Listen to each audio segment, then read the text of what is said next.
Hello everybody and welcome back to our channel. In this video, I'm going to show you how to schedule posts on your Facebook page using your phone. So let's get started. First of all, open the Facebook app on your device and make sure you're logged into the account that manages your page. Then go to your page by tapping on your profile icon or selecting it from the pages section. Now, once you're on your page, tap on the plus icon from the bottom menu. After that, tap on create a post.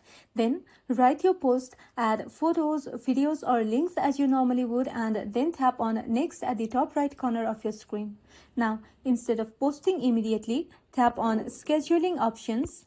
After that, select schedule for later.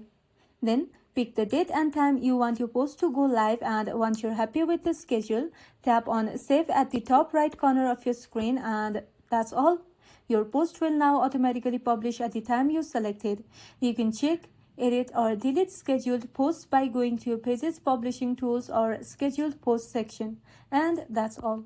Scheduling posts on your Facebook page is a simple way to plan your content in advance and keep your page active.